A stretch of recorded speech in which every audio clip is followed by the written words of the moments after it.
Praise God. How is everybody doing? Kila mtu anaendeleaje? Tupungiane basi wane namna hii. Praise God. Hallelujah. Amen. Amen. Hallelujah. Amen. Nataka tujifunze kwa habari ya nguvu ya neno. The power of the word. Nguvu ya neno la Mungu. The power of the word. Mambo mengine yataendelea baada ya neno. But the power of the word. Makatarabosia. Thank you, Lord. Baba, wewe ni mwema na ni mwaminifu. Asante kwa neno lako. Sema nasi kwa sababu tuko tayari kusikia. Katika jina la Yesu. Amen. Rudia tena amen. Okay. Sasa Yoshua sura ya kwanza mstari wa 8. Taka twende kwenye neno. Yoshua 1:8. Inasema, kitabu hiki cha Torati kisiondoke kinywani mwako, Ndiyo. bali atafakari maneno yake mchana na usiku, upate kuangalia kutenda sawasawa na maneno yote yaliyoandikwa humu. Maana ndipo utakapoifanikisha njia yako, kisha ndipo utakapostawi sana. Kitabu cha Torati kisiondoke kinywani mwako. Amen. Bali atafakari maneno yake mchana na nini? Upate kuangalia kutenda sawasawa na maneno yote yaliyoandikwa humo. Maana ndipo utakapofanikisha njia yako, kisha ndipo utakapostawi nini? Sana. This book of the law should not depart from your mouth. Should not be out, kisiondoke kinywani mwako. Maana yake tunapozungumza kwa habari ya neno la Mungu, tuna maana ya Bible. Kile kilichoandikwa kwenye Biblia. Biblia ni neno la Mungu. Na neno la Mungu ni kweli. Na nguvu ya kweli huwa haibadiliki. Kuna tofauti kati ya truth kwa Kiingereza na fact. Kitu chochote ambacho ni fact is subject to change. Kinaweza kubadilika under certain conditions. Kukiwa na mambo fulani kinaweza kubadilika. Lakini truth does not change. It remains to be truth. Inabaki kuwa ukweli. Ndio sawa na neno, halibadiliki. Liko vile vile. Mungu alichosema anamaanisha. Ni tofauti na wanadamu. Si unajua sisi tunaweza kusema alafu hatumaanishi, si ndio? Na unaweza kuahidi, wangapi wameshaahidi alafu hawakutimiza? Sio ahadi za kanisani, ahadi yoyote. Suri ahadi utafanya kitu fulani hujatimiza, si ndio? Kila mmoja ana follow under that. Kila mmoja inaweza kuwa imeshamtokea. Lakini Mungu ahadi zake ni amini na ni kweli. Neno la Mungu halibadiliki. Liko vile vile siku zote na wakati wote. Ndio maana lazima liaminiwe neno la Mungu, na lazima Mungu aaminiwe. Is trustworthy. So ndio hapa sasa katika Yoshua anasema, kitabu cha Torati kisiondoke kinywani mwako, bali atafakari maneno yake mchana na usiku, upate kuangalia kutenda sawasawa na maneno yote yaliyoandikwa humo. Maana ndipo utakapofanikisha njia yako, kisha ndipo utakapostawi sana. Wangapi wanataka kustawi sana? Kitabu hiki kisiondoke kinywani mwako. Speak it. Speak the word. Amen. Study the word, not just read the word. No, usisome tu neno, bali li-study. Kustudy ni tofauti na kusoma. Kusoma unaweza kusoma tu namna hii. But when it comes to study, manake ina involve meditation. You have to meditate upon the word. Ina involve memorization. Unaichimba, afadhali unachimba neno. Amen. You dig the word. You dig deep inside. Unalichimba. Kwa hiyo una meditate, unatafakari, lakini pia una memorize, unakariri. Halafu una apply. Then it becomes a part of you. Neno lolote la Mungu ambalo limekuwa sehemu yako lazima liwe na matokeo. Amen. Na ndio maana ni muhimu sana kulisikia na kulisikia na kulisikia ili kuliamini, kwa sababu imani chanzo chake ni kusikia, na kusikia huja kwa neno la Kristo. Kwa hiyo unapoendelea kulisikiliza neno, ukalisikia na kulisikia, mwisho wa siku unaliamini. Ukiliamini lazima lilete matokeo. Kuna ahadi nyingi sana za Mungu kwenye Bible ndani. Sehemu ile ambayo imekuwa sehemu yako ulioiamini beyond a shadow of doubt, bila shaka lolote, huwa linatoa matokeo. Kuna wengine wanaweza kumwamini Mungu kwa habari ya mafanikio, wanafanikiwa. Mwingine anamwamini Mungu kwa habari ya uponyaji wa magonjwa, anapata uponyaji. Kuna mwingine anaweza kumwamini Mungu kwa habari ya kuongozwa na Mungu na nini, anaongozwa. In fact, kila eneo tunatakiwa kumwamini Mungu katika maeneo yote. Lakini lile neno ambalo linahusiana na eneo fulani, kama limekuwa sehemu ya maisha yako, linakubadilisha katika hilo eneo la maisha yako. You change. Praise God. Na ndio maana ni muhimu sana kulimeditate, kulitafakari mchana na nini na usiku. Tunaita Bible maana BIBLE, basic instruction before leaving earth. Maelekezo ya msingi kabla ya kuondoka duniani. Ndio haya hapa. Bible, BIBLE. Praise God. Hallelujah. Katika ile Zaburi sura ya kwanza mstari wa kwanza mpaka wa 3 anasema hivi. Zaburi sura ya kwanza mstari wa kwanza mpaka wa 3. Heri mtu yule asiyekwenda katika shauri la wasio haki, wala hakusimama katika njia ya wakosaji, wala hakuketi barazani pa wenye mizaha, bali sheria ya Bwana ndiyo impendezayo, na sheria yake uitafakari kila Jumapili. Kila na mchana na nini? Mchana na usiku. Lini? Kila siku, mchana na usiku. Wangapi wanakulaga mchana na usiku kama hawajafunga? Mnakula? Okay. Bali sheria ya Bwana ndiyo mpendezao, na sheria yake utafakari mchana na usiku. Naye atakuwa kama mtu uliopandwa kando kando ya vijito vya maji, uzao matunda yake kwa majira yake, wala jani lake halinyauki, na kila litendalo litafanya nini wapendwa? Litafanikiwa. Ni mtu yule ambaye sheria ya Bwana ndio impendezayo. Na hii sheria ya Bwana ni neno la Mungu. Analitafakari mchana na nini na usiku. Amen. The word, nguvu ya neno. Hallelujah. Why the word? Kwa nini? Na tunaposema nguvu ya neno, kwa sababu nimeshawaambia hakuna namna unaweza kutofautisha Mungu na neno. Yesu na neno. Yesu na neno are inseparable. Kiswahili tu cha kawaida. Huwezi kutofautisha Yesu na neno. Unataka kumjua sana Yesu, lazima ulijue neno. Amen. Nataka kusema namjua sana Mungu, lazima nimjue Yesu. Na nikiwa na Yesu manake nina Mungu. Sina Yesu, sina Mungu. As far as Christians are concerned and God is concerned, na as far as the Bible is concerned, vile maandiko yanazungumza, imenyoka tu namna hiyo. If I don't have the word of God in me, manake simjui vizuri Yesu. Amen. Na ndio maana neno la Mungu lazima liwe na what we call preeminence in your life. Preeminence ni kitu kinakuja first, cha kwanza, kinachukua nafasi ya juu kuliko vitu vingine. So the word of God lazima iwe na nafasi ya juu kuliko kitu kingine. Vitu vingine vyote vinapimwa kutoka kwenye neno.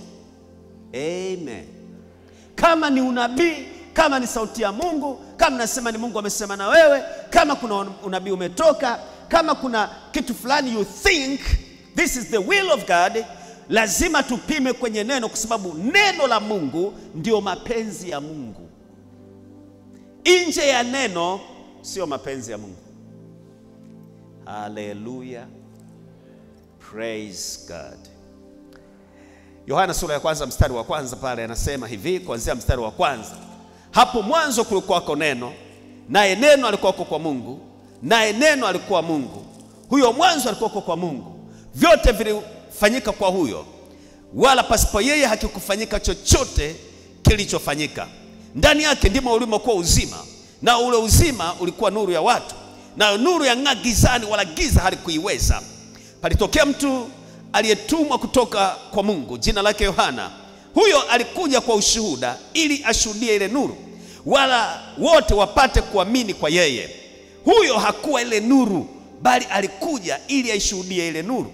Kulikuwako nuru halisi, amtiaye nuru kila mtu akija katika ulimwengu.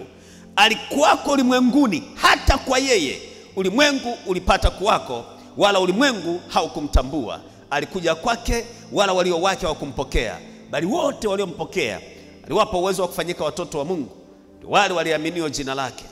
Bwana Yesu asifiwe. Waliozaliwa si kwa damu, wala si kwa mapenzi ya mwili, wala si kwa mapenzi ya mtu, bali kwa Mungu. Naye neno alifanyika mwili akakaa kwetu, nasi tukauona utukufu wake, utukufu kama wa mwana pekee atokaye kwa Baba, amejaa neema na kweli. Hallelujah. So the word became flesh. Neno likafanyika mwili. Na unajua aliyefanyika mwili ni nani? Yesu, si ndio? So the word about Yesu became flesh, likawa mwili. Alikuja kwake, kwa walio wake wakamkataa. Mnaelewa vizuri hiyo story. Tukwenda kwa huko Israeli wakakataa. Sasa alikuja kwao, wakamgomea. Mpaka leo kuna wengine hawaamini namna hiyo kwamba Yesu alikuja akafa akafufuka, wanamsubiri Masia. Praise God. Alafu anasema yeye alikuweko tangu mwanzo, tena kwa yeye ulimwengu ulipata kuwako. Yesu huyu, Yesu ni mtoto wa Maria, Bikira Maria, sawa sawa Unisikilize vizuri, usisahau. Unaweza kusahau kula mchana, lakini usisahau hii. Yesu ni mtoto wa Bikira Maria. Halafu Bikira Maria aliumbwa na Yesu. Nimekuchanganya? Yesu ni mtoto wa Bikira Maria, alizaliwa na Bikira Maria. Halafu Bikira Maria mwenyewe aliumbwa na Yesu. Okay. Kama nimekuchanganya, ngoja nikuchanganye zaidi. Bikira Maria ataenda mbinguni kwa sababu ya kumwamini Yesu.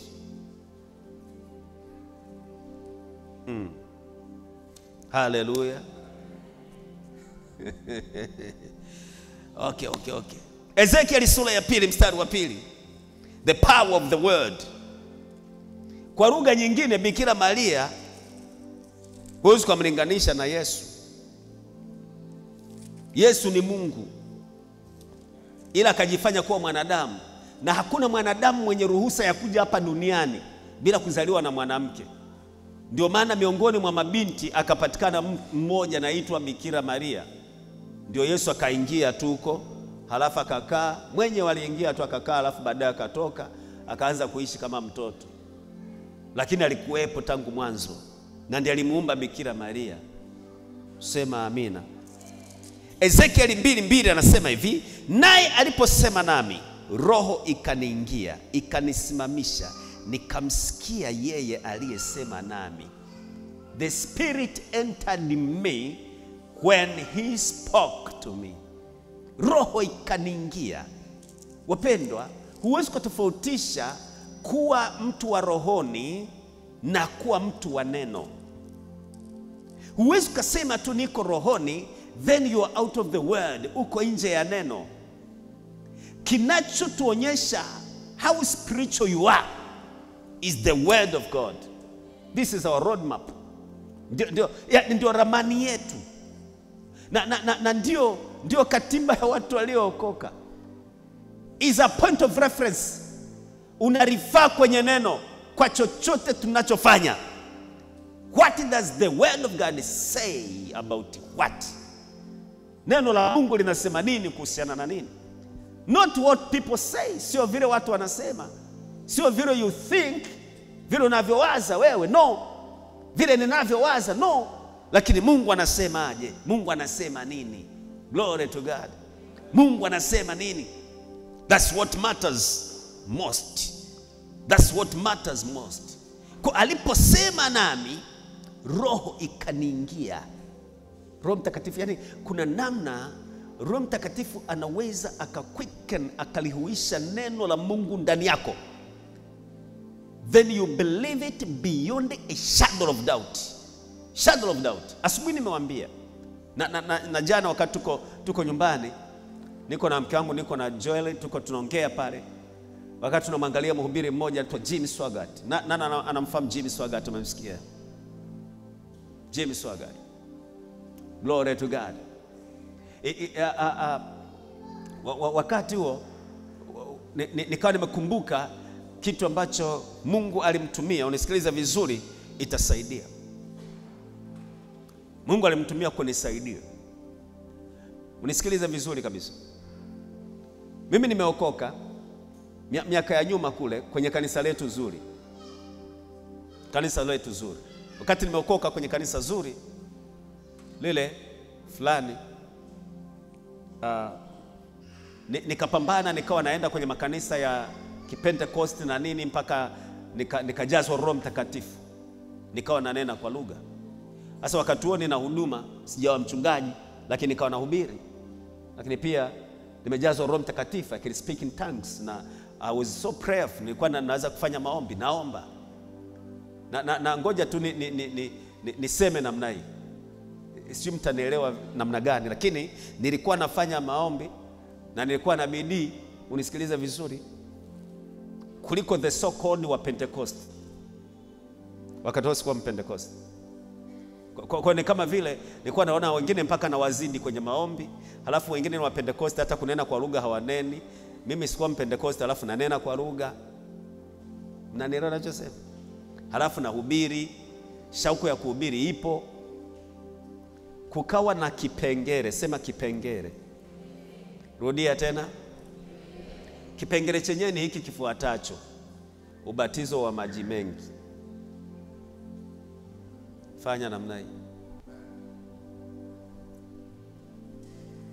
Ndani naelewa kwa sababu ninasoma maandiko na najua ubatizo wa maji mengi ndio uko kwenye Bible. Na unatakiwa kufanya ili kutimiza yote. Lakini somehow kuna kuwa na uzito na it's like na hesitate, lakini kama vile uone umuhimu, lakini kuna kuwa na kifungo fulani. Na ndio maana kama nimeona mtu ameokoka, anampenda Yesu na vizuri kabisa na nini, ukimwambia habari ya ubatizo anasema mimi nishabatizwa zamani. Namuelewa vizuri, namuelewa kabisa, yuko vizuri, namuelewa. Nachomuelewa tu ni kwamba kuna kifungo tu ka ukweli fulani hakajatokea kwake. Anaweza kawa anajua hivi, lakini kale ka ukweli hakajafunuliwa vizuri kwake. Sasa unisikilize. Pamoja na kukaa na wengine na nini, tuko tunafanya huduma na wa Pentecost wengine tuko nao miaka ile. Wala haikuwa mbali, juzi tu. Hebu sema juzi. Unajua ilikuwa lini? 92. Sasa 92 nikapata kitabu kadogo kameandikwa water baptism. Kadogo. Kameandikwa na Jimmy Swaggart, mhubiri. Unajua alianza kunisifia nilivyookoka. Alikuwa anaongea na mimi peke yangu. Yaani yeye anaongea na mimi mwenyewe. Na wakati anaongea utafikiri Mungu, nilikuwa kwenye chumba hapo Mazengo, nilikuwa Mazengo sekondari hapa. A11. Kwa ni kama vile Mungu alikuwa anaongea na mimi chumbani. Yaani Mungu yuko na mimi hapo. Achana na wengine walikuwa wanaongea wanapiga kelele wanasema siwaelewi. Yaani yeye Mungu sasa ni kama anaongea na mimi kupitia kale kitabu. Sikukaachia mpaka nimekamaliza. By the time namaliza, sio kwamba ndio nilikuwa nimesikia kwa mara ya kwanza, najua na nishawabishia watu kibao. By the time nimemaliza, yani kama vile roho iliniingia na Roho Mtakatifu akanihamasisha. Yani sijui nikwambieje, mimi sielewi nikwambieje ili uelewe. Kwa sababu ungekuepo sasa, yani ungekuwa natamani, yani ingekutokea namna hiyo. Bwana Yesu asifiwe. Kuikatisha hadithi, ndio nikaanza kutafuta ubatizo kwa nguvu. Alafu na utafuta haupatikani. Wapentekosti wenyewe watumishi na waendea sasa, sio haraka, hata baada ya mwaka, hata baada ya nini, alafu wananiudhi. Baada ya mwaka, mimi niko yani praise God. Manangu ni hii ya kwamba kuna neno ambalo when it becomes a part of you. Nazungumza kwenye habari ya wokovu sasa, umeokoka lakini kuna mahali na struggle kumwamini Mungu. Yaani kanakuja kama ka revelation tap, kama dondoshwa ndani yako. Nataka nikwambie haijalishi nani kasema nini, unaelewa beyond a shadow of doubt. na you become a different person, mtu mwingine. Praise God. How powerful the word is. This is powerful. Ndio maana ninaamini neno la Mungu likihubiriwa na kufundishwa kwa usahihi, kwa namna sahihi na kwa wakati sahihi, lazima lilete matokeo na mabadiliko. Ni kweli tunaweza tukawasema sana watu, tunaweza tukawa yani unajua kuna wengine unaweza kuhubiri unafikiri unahubiri kumbe unatukana. Yani unatukana watu alafu unafikiri unahubiri. Na lazima yeyote anayehubiri anapata wapambe. Kwa hiyo kuna wapambe wengine wanasema preach, preach. Yani uko tu, ndio maana utaenda jehanamu. Ndio maana wewe sura yako iko kama ya shetani. Hayo ni matusi hayo. Hayo ni matusi. Unamwambiaje mtu ambaye ameumbwa kwa mfano wa Mungu na kwa sura ya Mungu kwamba sura yako ni kama ya shetani? Ni kutukana watu, sio mahubiri hayo. Bwana Yesu asifiwe. Mwambie mtu neno, halafu neno lenyewe sasa litasababisha mabadiliko. Ndio maana Biblia inasema sura ya 8 mstari wa 32 inasemaje? 1 2 3. Tuseme kwa pamoja 1 2 3. Sura ya 8 mstari wa 32. 1 2 3. Rudia tena. Oho.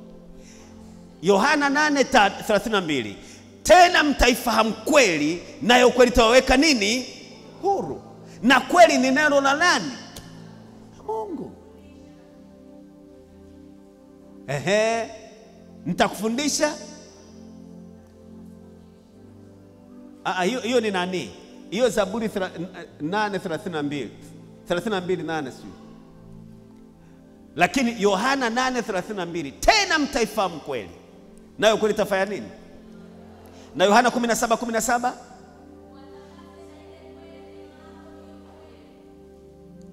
mpeni makofi kule juu. Uwatakase kwa ile kweli, neno lako ndio.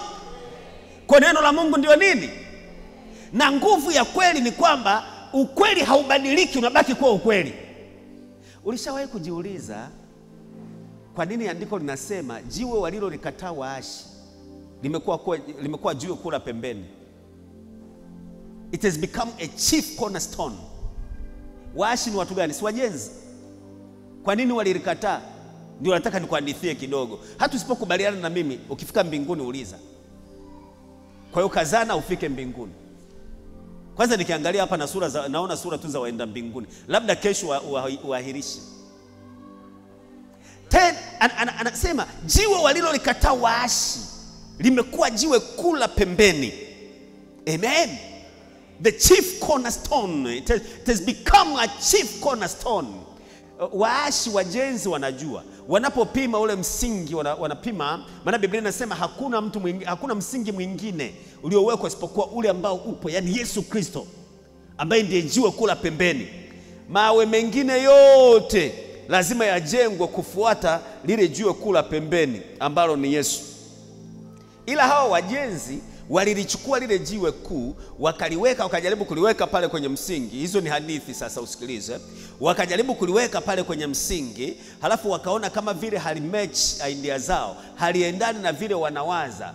Wakajaribu kulibonda, halibondeki, likabaki vile vile. Yani lenyewe linatakiwa liwe vile vile. Wakaona hili jiwe tuliweke wapi? Huko pembeni, wakaliacha.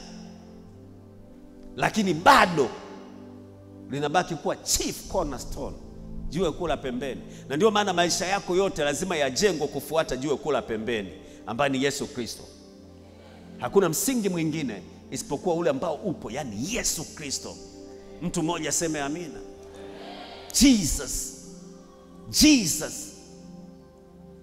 Kwa unapokuwa na neno kwa wingi, ndio unakuwa na Yesu kwa wingi. Haleluya. Wewe hujasoma maandiko sehemu nyingine anasema vitoto vyangu ambao kwamba nawaonea utungu mpaka Kristo aumbike ndani yenu. Amen. Sura ya 4 mstari wa 19, si ndio? Ni kitabu gani hicho? Jamani, hamna Biblia? Wagalatia 4:19. Vitoto vyangu ambao kwamba nawaonea utungu hadi Kristo aumbike ndani yenu. Glory to God. ramazokokashia, vitoto vyangu ambao kwamba nawaonea utungu tena mpaka Kristo aumbike ndani yenu. Kuna namna Kristo be formed in you. Na hawezi kuumbika hivi kama tuna maneno badala ya neno. Unajua kuna watu wengine imebadilika sasa, badala ya neno kuhubiri neno tunaanza kuhubiri nini? Sio nini ile wakati tunaita. Yaani kuna watu ambao ni kama wito wao wenyewe wameitwa kusema watu wengine tu. Sasa huo wito hauko kwenye Biblia. Yaani umeitwa kwa ajili ya kumsema fulani tu hapo. Kumhubiri fulani tu. Makosa yake. Hubiri neno. Sema amina. Biblia inasema nitakapoinuliwa juu nitawavuta watu wote kuja kwangu. Kwa Mungu atawavuta kama kilihubiri nini? Neno. The word. Sasa neno lina nguvu. Na ndio maana ni muhimu kulitamka, kulisema, kuliwaza. Yohana sura ya 3 mstari wa 63. Yohana 6:63. Yohana 6:63. John 6:63. Anasema hivi, Holy Ghost, roho ndio itiayo uzima, mwili haufai kitu. Sikiliza, maneno hayo niliyowaambia ni roho, tena ni nini? Ni uzima. Maneno hayo niliyowaambia ni roho, tena ni nini? Ni uzima. Kwa neno la Mungu ni roho, halafu ni uzima.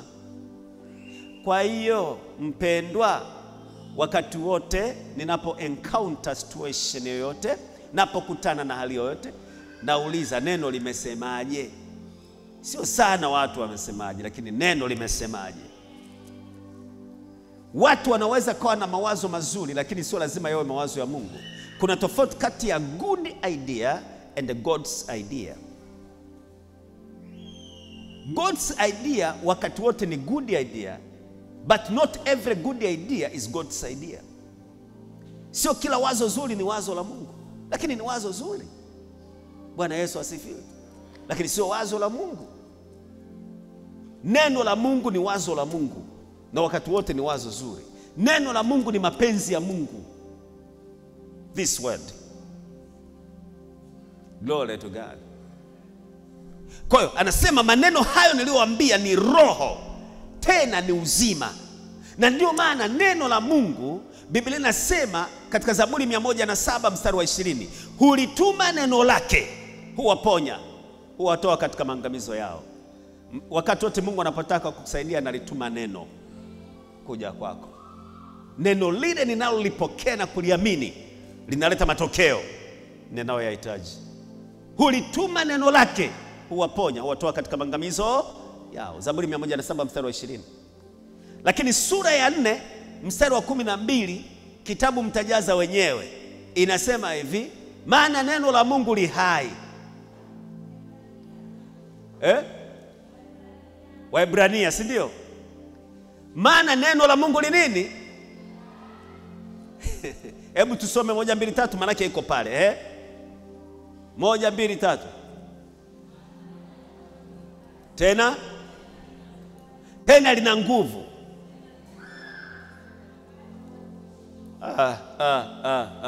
Paka Mungu hapendi. Someni, mmeweka hapo. Mimi sio, let's go 1 2 3.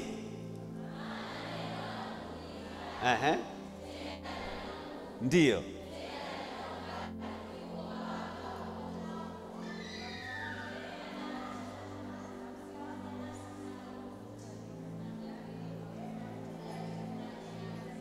Mmepotezana, si ndio?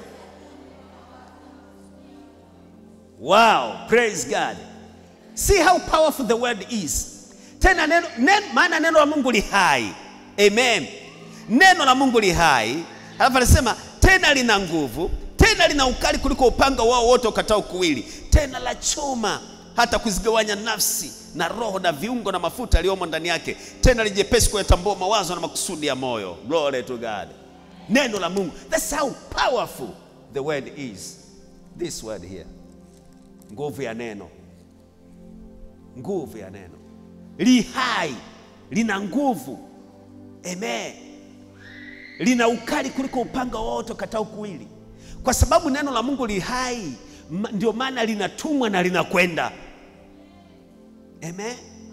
hulituma neno lake, huwaponya, huwatoa katika maangamizo yao. Pamoja na mambo mengine, Mungu atusaidie kuwa tunapata muda wa kuingia kwenye neno. This word here. Praise God.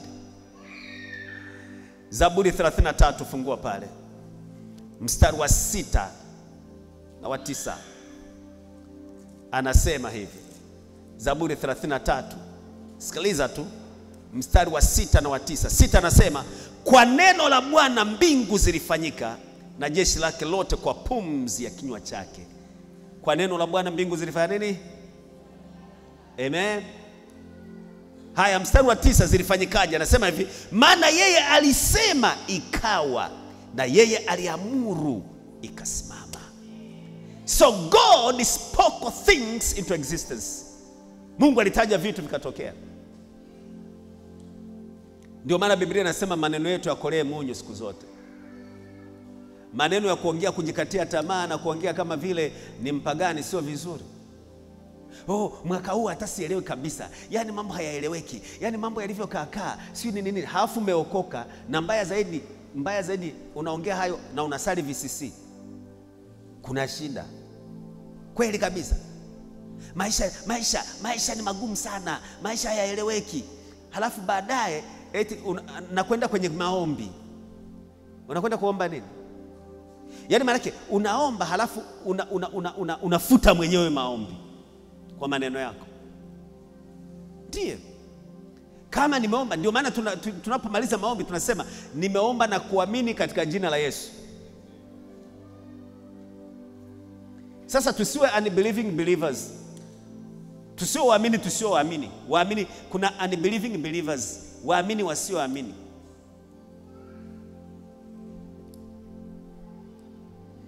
Baba, ninakushukuru kwa sababu wewe ni Mungu mwaminifu na ni Mungu mwema. You are Jehovah Jireh, you are provider. Wewe ni mpaji wetu, tunaamini katika jina la Yesu. Wewe unatupatia kila tunachokihitaji katika jina la Yesu, amen. Umemaliza, tumeweka kituo. Maisha nawe hata yasomeki. Yaani maisha, kweli, umeanzia wapi? Tukikukamata mtaani unaongea hayo. Utatuambia ulifundishwa na nani, lini? Amen. Neno la Mungu li hai, tena lina nguvu, tena lina ukali kuliko upanga wao wote ukatao kuwili, tena la choma hata kuzigawanya nafsi na viungo na mafuta yaliyomo ndani yake. Halafu tena lijepesi kutambua mawazo na makusudi ya moyo. Ukisoma mstari wa 13 pale anasema kila kitu kiko wazi mbele ya neno. Glory to God. Mbele ya neno. Makasaporabo. Kuna kipindi ni develop tabia ya kuwa kama kitu kimeongelewa nasema niambie imeandikwa wapi. Hivyo niambie imeandikwa wapi. Maana hii ndio point of reference. Amen. Ndio unarifaa hapa. Imeandikwa wapi? Eti mtu anakutukana anakuambia utakufa maskini. Ni mawazo yake hayo. Wewe mwache na mawazo yake. Hayo ni mawazo yake, haina shida. Na huwezi kucontrol mawazo ya watu. Si mtu tu anaweza akawaza kaamua kusema anavyotaka. Haijaandikwa kwenye Biblia kwamba nakufa maskini, haijaandikwa kwenye Biblia. Unaweza kaniona saa hizi na struggle na pambana na nini, lakini hunijui kesho yangu ikoje. Bwana Yesu asifiwe. Mungu si Mungu wa wote wenye mwili. Ndio maana nasema tazama mimi ni Bwana Mungu wa wote wenye mwili. Je, kuna neno lolote lilo gumu nisiloliweza? Sema amina. Ndio maana kumdharau mtu ni mbaya. Huwezi kujua huyo mtu atakuwa nani hapo mbeleni. Huyu aliyekaa naye pembeni yako hapo huwezi kujua. Ndiye mbunge mtarajiwa ajaye, au ni mkurugenzi fulani, ni manager fulani, au ni mmiliki wa makampuni,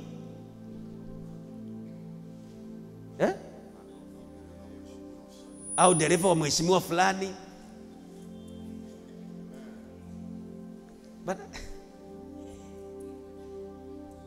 Kila mtu upande wake, kila mtu anavutia. dereva wa mheshimiwa fulani. Asubuhi nikawaambia, na mmekuwa mkisikia tunasema mara kwa mara na mamchungaji, tunapenda mfanikiwe kabisa, kila mshirika. Yani mshirika ukifanikiwa, yani tunafurahi. Naona, yani furaha yetu unapokuwa umefanikiwa ni kwamba, unisikilize sasa, furaha ni ipi? Maana wengine hata waelewe vizuri. Kwanza, yani ukifanikiwa, kwanza hata ile chembe ya kusema hivi, kwanza inatokeaje kwamba kuna uwezekano mchungaji anamwonea wivu mshirika aliyefanikiwa? Inaanzia wapi? Yawezekana, nitajaribu kupeleleza kama wapo hivyo, lakini inaanzia wapi, inatokea wapi? Mimi sijui,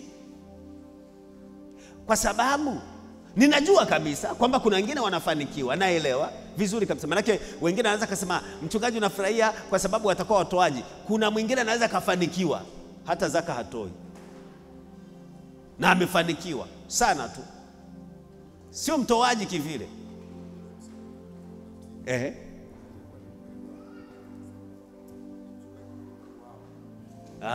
Kipindi hicho naona hizo misemo gani nayo? Hiyo misemo haifai. Confession brings possession. Unacho confess una possess.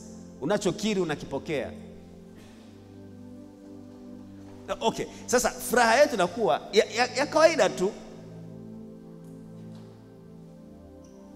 Sisi umefanikiwa na unakuwepo na nini? Una magari kibao, mara masemi, mara manini, na majumba kibao na hivi. Ilimradi unaendelea, unakuja at least unakuwepo chechi. Hata wakiuliza kule wanauliza, yule mshirika wa VCC. Wakitaja mchungaji wananitaja na mimi. Basi kana kuwepo tu kasifa ka hivyo, basi tunakwenda namna hiyo. Ila ndani tunajua wenyewe. Zaka mgogoro utoi. Jamani, maana unakuwa hujashika neno. Sema amina. Mungu hapendi. Sio sawa. Vitu vingine ambavyo ni vya kawaida vya kufanya, situfanye tu. Kuna watu kwenye mambo yote ni neno tu. Biblia inasema tuwe waaminifu. Nimekumbuka kipengele hata asubuhi nimewaambia. Tunakuta mtu ameacha chanja yake hapo. Wewe umeiona ni nzuri kabisa. Na ni mwana praise kabisa, wewe ndio unaiona. Unaibeba. Unajimilikisha. Sio sawa. Nimetolea tu mfano mwana praise, lakini wengine sio sawa. Kanisani hapa panatakiwa pawe eneo ambalo yani pako yani nisemeje? Pako na usalama. Yani mtu akiacha kitu chake na kikuta, akidondosha hata 10,000 hapa, akirudi baadaye ikute.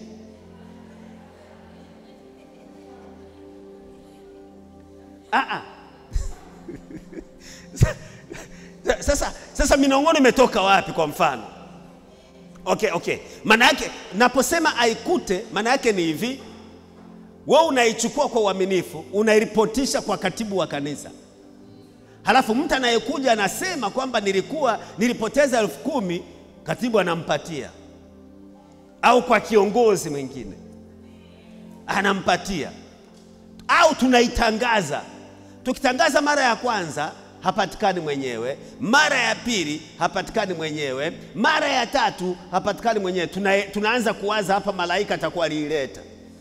Kwa cha kufanya tunaweka kwenye kikapu cha sadaka. Hapo kuna kesi hapo?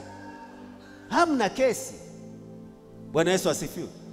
Lakini ule mtindo kwamba umeiona noti ya shilingi 10,000 imenania hapo na watu wako hapo, naelewa kabisa kuna mtu asikana amedondosha, halafu na ikanyaga, unajifanya unatafakari mpaka watu waondoke.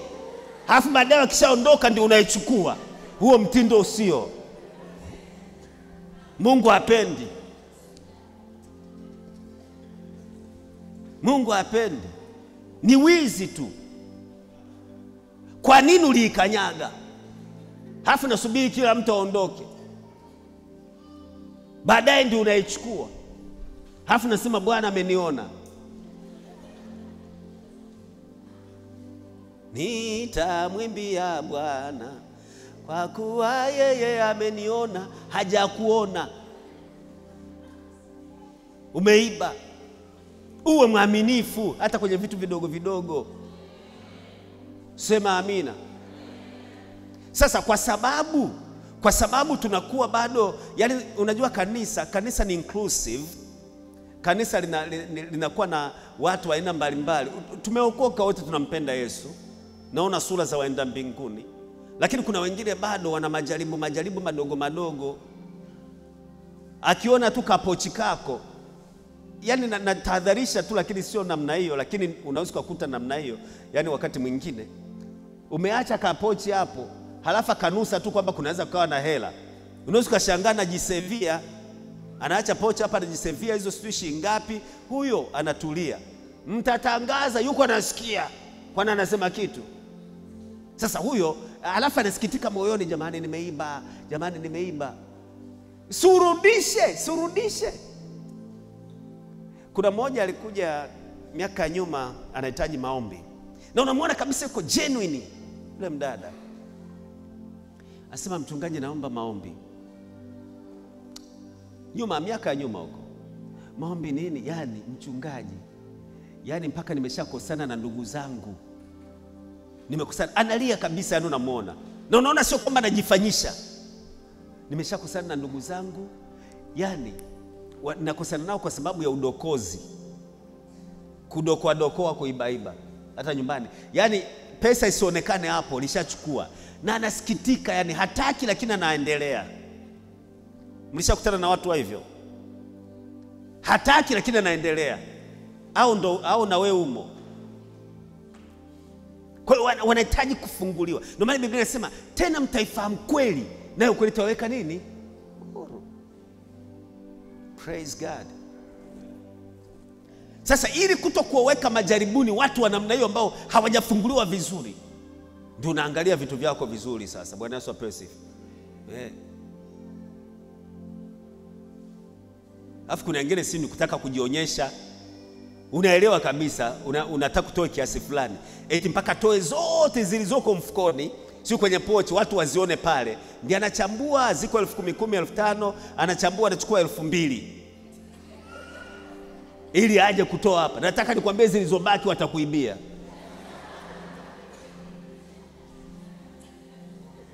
Kunguru wanaweza wakaja wakazibeba. Yani unaanzia wapi? 10,000 ziko pale, 5,500 zipo na 2,000. Unachambuaje? Unachukua 2,000 halafu nakuja bila hata hayo, halafu ndio unabonyea namna hii kwamba Mungu akuone. Mungu haangalii kubonyea. Kama ni hivyo Wachaga wasingeenda mbinguni, maana wao kubonyea ni issue. Wananyoka tu moja kwa moja. Ni wachache wanaobonyea.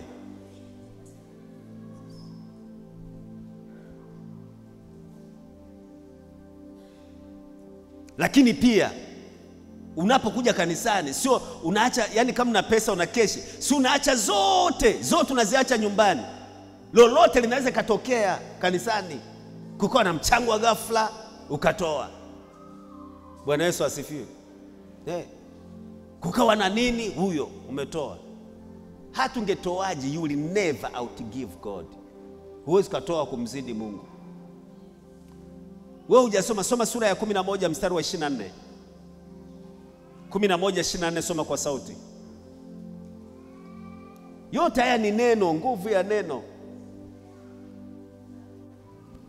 Mithali sura ya 11 mstari wa 24 inasema, ndio, kuna atawanyaye lakini huongezewa zaidi. Ndio. Kuna azuiaye sivyo haki lakini huelekea uhitaji. Kuna anayetawanya anaongezewa zaidi. Kuna anayezuia sivyo haki anaelekea uhitaji. Wewe zuia tu, utaelekea uhitaji. If what you hold in your hand is not enough to be a harvest, make it a seed. Kama kitu ambacho uko nacho mkononi hakifai kuwa mavuno, kifanye kuwa mbegu. Amen. Ndio. Hafu uone vile Mungu atakavyokushangaza. Atakubariki beyond.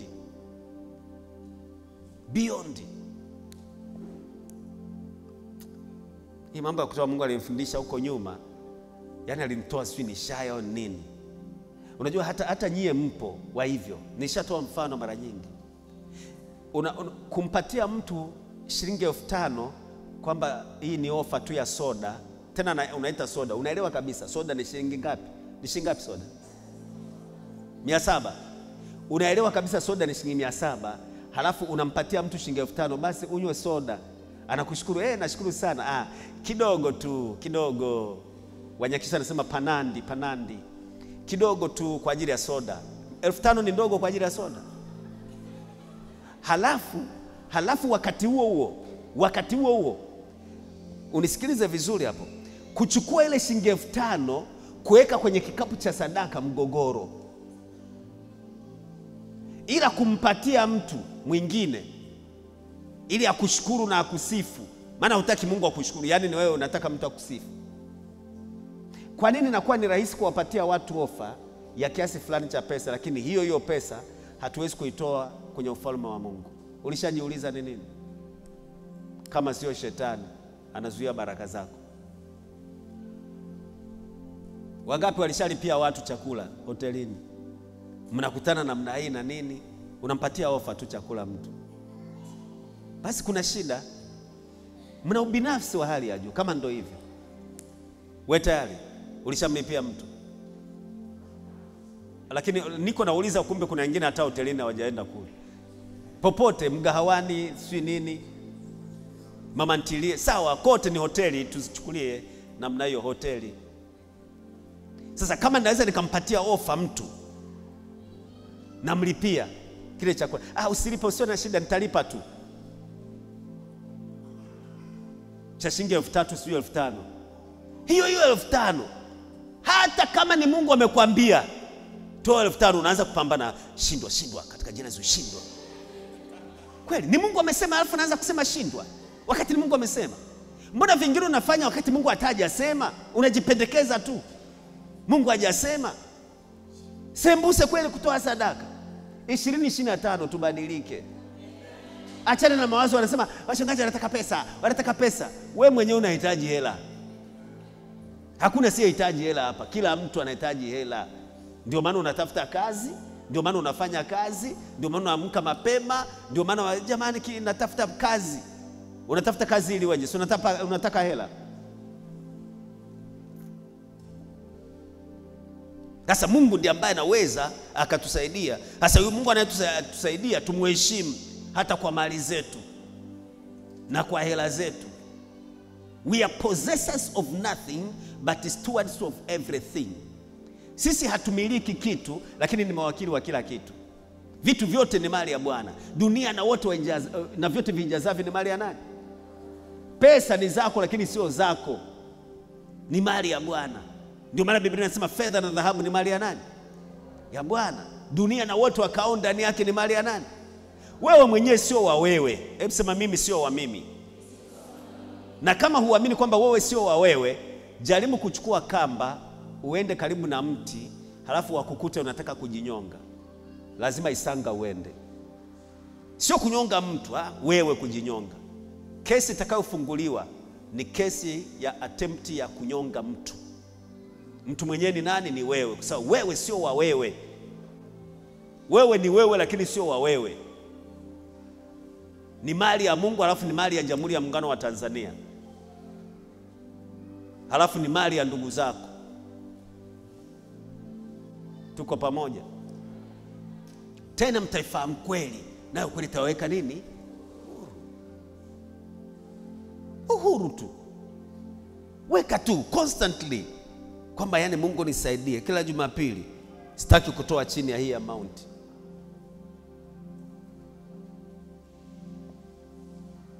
Inasaidia. Ufalme wa Mungu unajengwa, mambo yanaenda vizuri, halafu na Mungu anakubariki. Sema amina nzuri. Mungu anafanya nini? Maana kuna wengine hata wakija na wengine wakiwepo hapa na wengine unashangaa ni washirika wa siku zote. Wako hapa. Lakini wanawaza tu kwamba nadhani tunawafadhili, wanatufadhili. Mfadhili ni wewe mwenyewe. Hatuna wafadhili hapa. Sisi wenyewe tunajifadhili. Sema amina. Ni sawa na hivyo navyoona. Kwa mfano, hivi vyombo viko hapa vimekaa vizuri, si vinaenda vizuri, si ndio?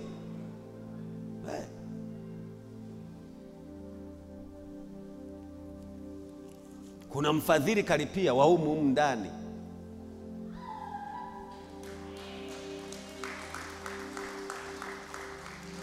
Sitaki kumsema kwa sababu hataki asemwe, lakini mnamjua wengine, nami nikiwemo. Bwana Yesu asifiwe. Maana umeona speaker azeleki kaonekana hizi zilizobebana mbili zije na zile zije. Walau zilipiwa kidogo, zitalipiwa sawa, lakini yani unakuwa umeujenga ufalme wa Mungu kwa kiasi kikubwa sana. Ndio kama hivi sasa. Bwana Yesu apewe sifa. Muulize jirani yako, wewe unafanyaga nini kanisani kwa ajili ya Mungu? Au unahudhuria tu naondoka? Basi wapende watu, iwe ndio mbegu yako basi. Zimekodishwa, zimenunuliwa. Bei yake imechangamka, naijua. Lakini tutanunua. Tena mmenikumbusha. Napomalizia, asilimia ngapi?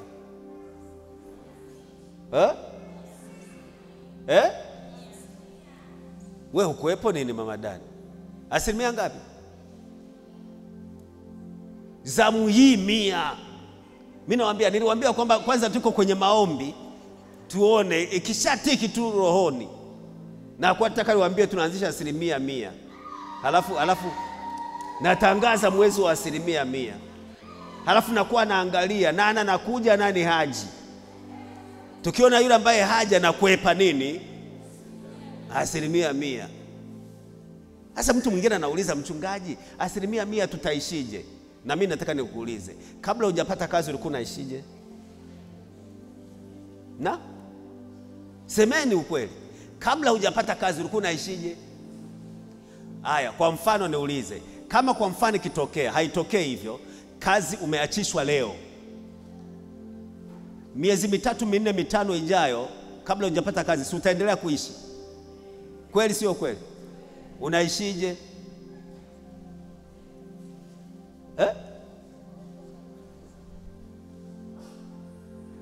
Sasa asilimia ya kamwezi kamoja tu. Sijasema kwamba hivyo, lakini yani tunakoelekea ndo huko.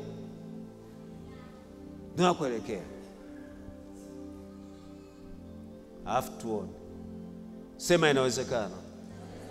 Sema tena inawezekana. Mara ya mwisho.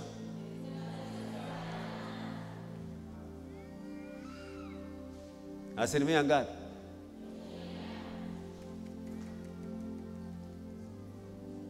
Ili waseme vizuri kwenye vyombo vya habari. Kuna kanisa fulani na nini, na wakisema ndio linaendelea kunani, sasa watu wanakuja tukanua ile kanisa, kumbe ndio walishafika hapo. Jesus.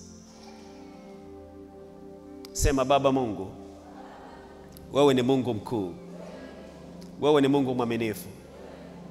Ninakushukuru kwa neno lako. Neno lako ni taa ya miguu yangu na mwanga wa njia zangu. Naomba unisaidie kulitii neno lako, kuliishi neno lako, kulitafakari neno lako, kulikariri neno lako.